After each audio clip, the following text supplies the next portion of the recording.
میرے اور آپ کے آقا و مولا نے ارشاد فرمایا قیامت کے دن میرے سب سے قریب وہ ہوگا جو کثرت سے میرے اوپر درود پڑھنے والا ہوگا۔ تو یہ حضور کی قربت کا ضامن ہے درود، تو اس لیے اپنی اولاد کو حضور علیہ السلام پر درود پڑھنے کی ترغیب دو۔ بچپن میں ہی اپنے گھر کے اندر مجالس درود قائم کرو، روزانہ کی بنیاد پہ ہو تو بہت اچھا، نہیں تو ہر 8 دن کے بعد ایک دن ضرور متعین کر لیا جائے۔ جمعۃ المبارک کے دن کثرت کے ساتھ درود پڑھنے کی ترغیب دی گئی ہے، اور فرمایا اس دن فرشتے حاضر ہوتے ہیں۔ تو حضرت ابو درداء رضی اللہ تعالی عنہ نے عرض کی یا رسول اللہ صلی اللہ علیہ وسلم، آپ کی حیات طیبہ میں تو ٹھیک ہے، لیکن جب آپ انتقال کر جائیں تو کیا اس کے بعد بھی یہ عمل جاری رکھا جائے؟ ابن ماجہ میں یہ روایت موجود ہے۔ تو حضور علیہ السلام نے حضرت ابو درداء سے فرمایا ہاں میرے وصال کے بعد بھی اس عمل کو جاری رکھنا، اور ساتھ ارشاد کیا کہ ان اللہ حرم علی الارض ان تاکل اجساد الانبیاء فنبی اللہ حی یرزق، اللہ نے مٹی پر حرام کر دیا ہے کہ وہ نبیوں کے جسموں کو کھائے، نبی قبروں میں زندہ ہوتے ہیں، ان کو رزق بھی دیا جاتا ہے۔ تو کہا کہ یہ میرے بعد بھی میرے اوپر درود کے سلسلے کو جاری رکھنا۔ تو ایک مومن تو درود کے ساتھ جڑا ہوا ہے، وہ تو درود کے بغیر دن گزار ہی نہیں سکتا، الگ سے نہ بھی پڑھے تو اس کو نماز کے اندر درود پڑھنا ہی ہوتا ہے۔ درود ابراہیمی تو نماز کا حصہ بنا دیا گیا، اور اس کو کثرت کے ساتھ درود پڑھنے کی ترغیب دی گئی۔ تو درود ایک ایسا وظیفہ ہے کہ جو اپنی زندگی میں جتنا زیادہ شامل کر سکتے ہو اتنا زیادہ شامل کر لو۔ ویسے بھی درود پڑھنے سے بچوں میں تقدس پیدا ہوتا ہے، بچے پاک دامن رہیں، عفت مآب رہیں، ان کی طبع میں تقدس رہے۔ آپ چاہتے ہیں، ہر ماں باپ چاہتا ہے، اور پھر دور موجود کے اندر جو فتنے ہیں تو بہت ضروری ہے کہ ہماری اولادیں تقدس مآب رہیں، تو ان کو درود کی ترغیب دو، تو اس کا عملی نتیجہ یہی ہوگا کہ ان میں تقدس کا جوہر پیدا ہوگا، اور ان کی عصمت کی حفاظت رہے گی۔ اور درود شریف پڑھنے والے بچے اور درود شریف نہ پڑھنے والے بچے دونوں کی عادات میں فرق ہوتا ہے۔ درود پڑھنے والوں کی طبع میں رقت، لطافت، نرمی، محبت، شفقت جیسے جذبات پیدا ہوتے ہیں۔ یہ درود شریف کا عملی نتیجہ ہے۔ بعض لوگوں کو شکایت ہوتی ہے کہ ہمارے بچے بڑے اکھڑ ہیں، بڑے تند مزاج ہیں، بڑے سخت گیر ہیں، تو اس کا علاج کیا ہے؟ تو اس کا علاج یہی ہے کہ ان کو درود کی تسبیح دو۔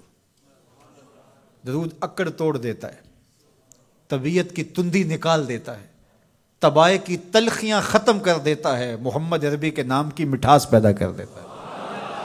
حضور کا نام شہد سے میٹھا ہے، دل آویز ہے، کھنڈ میں اتنی مٹھاس نہیں ہے، شکر اور گڑ میں اتنی مٹھاس نہیں ہے، شہد میں اتنی مٹھاس نہیں ہے، قند اور نبات میں اتنی مٹھاس نہیں ہے جتنی نام محمد میں رکھی گئی۔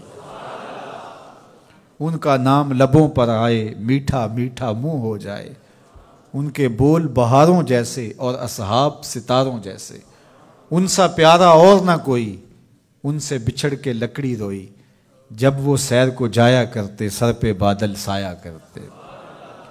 میرے شہر کے ایک پنجابی شاعر ہیں، انہوں نے تو قلم ہی توڑ دیا نا، تینوں سینے دی میں ٹھنڈ آکھاں، اگر آپ کا ذوق ہو تو،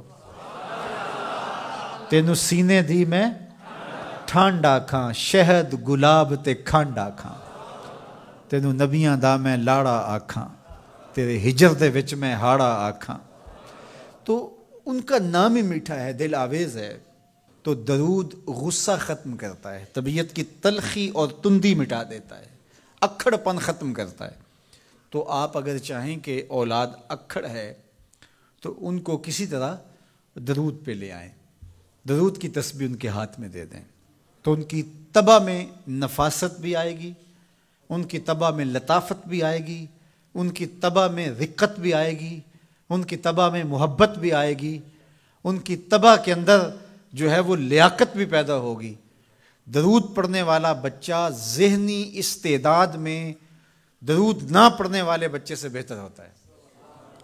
یہ بھی آپ تجربہ کر کے دیکھ لیں، دو بچے برابر ذہنی استعداد رکھتے ہوں اور ان میں سے ایک بچہ درود پڑھتا ہو اور ایک درود نہ پڑھتا ہو تو درود پڑھنے والا بچہ آگے ہوگا۔ یہ درود کی برکتیں ہیں، یہ درود کی رحمتیں ہیں۔ تو درود کثرت سے پڑھنا اپنی اولاد کو سکھائیں گے۔ ہفتہ روزہ آپ محافل کا گھر میں انعقاد کر لیجئے اور اس میں صرف دروشی پڑھ لیجئے، تو انشاءاللہ اس سے آپ دیکھیں گے کہ اولاد کو اس کا فرق پڑتا ہے۔ یہ تربیت کا ایک آسان نسخہ ہے اور یہ وہ وظیفہ ہے جس سے تھکن نہیں ہوتی، یہ وہ وظیفہ ہے جس سے طبیعت میں تلخی نہیں آتی۔